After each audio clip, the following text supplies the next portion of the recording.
Assalamualaikum warahmatullahi wabarakatuh. Perkenalkan, nama saya Hendri SSP. Jabatan saat ini kasih ketenagaan penyuluhan. Jadi saya ingin naik ke alih jenjang di Unit Pertanian Andi Madya. Pada kesempatan ini saya akan membacakan presentasi terkait tentang kota Neopolis menuju transparansi pelayanan publik. Dari bacaan artikel yang ditayangkan, saya menangkap ada 6 permasalahan inti yang terjadi di kota Neopolis. Yang pertama yaitu masalah perizinan usaha berbasis online. Di sini masih ada beberapa perizinan yang belum terkoneksi atau terintegrasi dengan OSS, itu online single system, yang mana ini salah satunya adalah unit usaha kecil, karena mereka beranggapan bahwa untuk melakukan penginputan data dan ini semua ini memerlukan waktu yang lebih lama, ditambah lagi biaya termasuk di sana ada asuransi kesehatan. Jadi makanya ini keengganan mereka. Yang kedua, adanya dugaan praktek maladministrasi di beberapa SKPD. Ini terkait adanya semacam imbalan dari oknum-oknum di SKPD tersebut terkait pengurusan termasuk mungkin perizinan online. Kemudian adanya tindakan diskriminatif. Ini dari sisi sisi KPAI kita lihat, terutama bagi masyarakat atau anak yang berasal dari golongan ekonomi lemah. Ini penyebabnya adalah karena adanya kurang harmonisan antara pihak terkait seperti dinas kesehatan, kemudian ada ikatan keluarga rumah sakit, ada asuransi kesehatan dan kementerian kesehatan.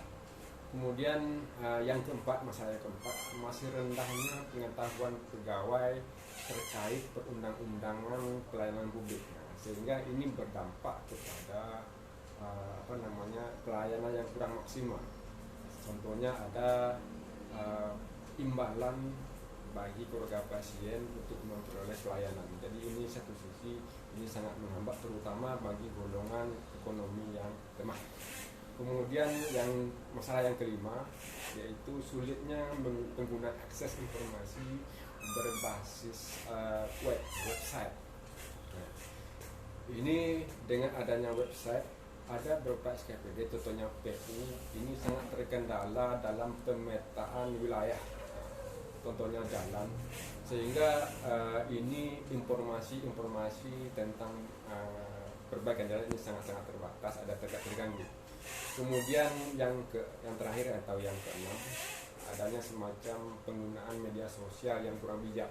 Jadi ada ungkapan mungkin ketidakpuasan masyarakat dalam memperoleh pelayanan publik di lapangan dengan adanya unggahan media sosial ini yang lebih mudah, sehingga pembaca atau mungkin netizen akan berat terpengaruh, dan bukan tidak mungkin ini akan bisa menimbulkan konflik sara atau ujaran kebencian. Kemudian terkait dengan masalah yang 6 tadi, ada beberapa hal yang kita rekomendasikan.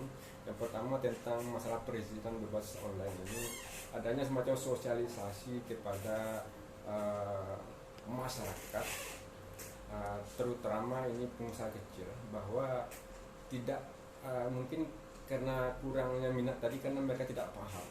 Kemudian ada yang kedua, cara kita menyederhanakan semacam perizinan tadi, sehingga waktu yang lama tadi katanya si pelaku usaha kecil ini menjadi kita lebih persingkat karena mereka tidak paham.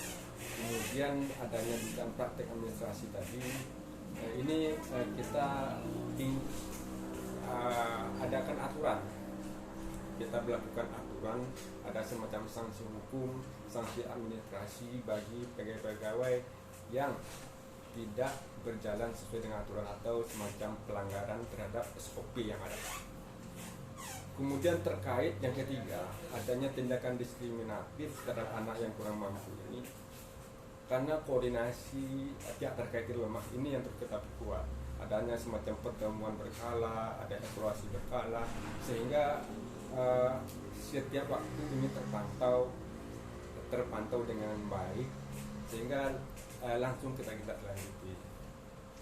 Kemudian adanya mungkin semacam jaminan kepastian hukum, terutama bagi masyarakat dari golongan ekonomi lemah, bahwa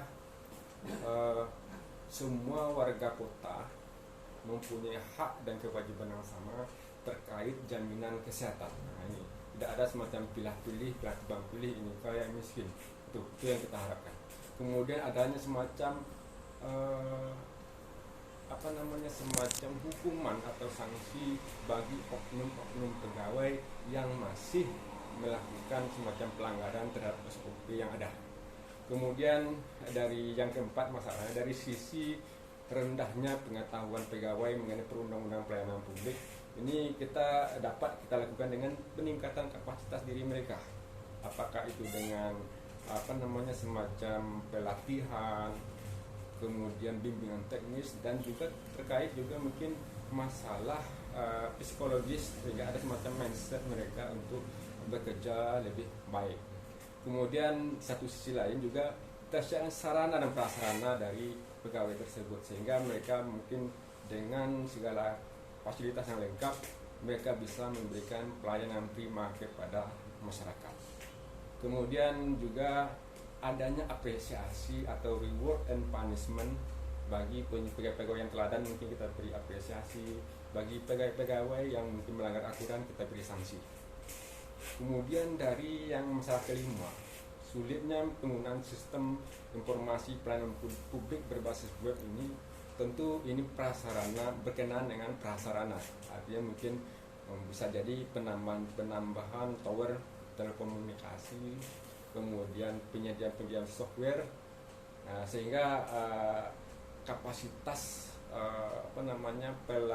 muatan pelayanan ini lebih cepat, lebih prima, lebih cepat. Kemudian berkenan dengan yang terakhir, penggunaan media sosial yang kurang bijak, ini perlu kita mungkin informasi kepada masyarakat bahwa hati-hati dalam membuat status atau mungkin ungkapan ketidakpuasan terhadap sesuatu. Jangan langsung ke media sosial, tapi tempuhlah jalur yang resmi. Jadi hanya media sosial ini semua publik, tapi jalur resmi ini langsung kepada pihak yang kita komplain. Kemudian dari 6 permasalahan inti tadi, saya menangkap permasalahan utamanya adalah masalah sumber daya manusia. Jadi saya berpikir, sehebat apapun peralatan, secanggih apapun teknologi yang digunakan, kalaulah tidak dibarengi dengan semacam SDM yang mumpuni, ditambah mungkin intelektual dan mindset dari masing pegawai ini, saya tidak akan berhasil. Jadi sekali lagi, satu sisi masalah SDM ini sangat inti, didukung oleh semacam sarana prasarana, saya yakin ini akan lebih maksimal hasilnya. Kemudian terkait dengan impian dari warga kota dan juga kota Neopolis tadi, ada semacam solusi program yang kita tawarkan. Tadi sudah kita sampaikan. Namun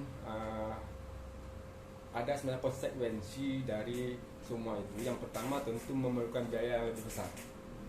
Satu sisi SDM-nya perlu kita latih, kemudian kita bimbing, namun lebih besar lagi biayanya itu penyediaan sarana dan prasarana. Itu yang pertama berkali konsekuensinya.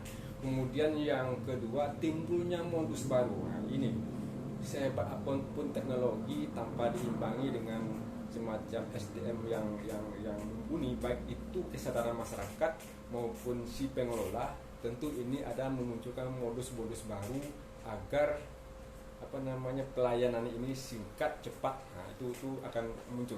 Kemudian adanya pro dan kontra, itu tidak bisa kita pungkiri. Untuk oknum-oknum yang terbiasa dengan hal-hal yang sifatnya mungkin berkaitan dengan uang masuk atau uang saku dan lain, tentu ini menjadi semacam kehilangan pekerjaan bagi mereka. Tapi di satu sisi ini menimbulkan transparansi pelayanan publik antara pemerintah dan pemerintah kota Neopolis. Jadi mudah-mudahan dengan itu impian kota Neopolis menjadi kota transparansi administrasi publik, saya yakin ini bisa dicapai. Demikian saya sampaikan. Saya mohon maaf apabila ada wilayah. Assalamualaikum warahmatullahi wabarakatuh. Salam bangga jadi penyuluh.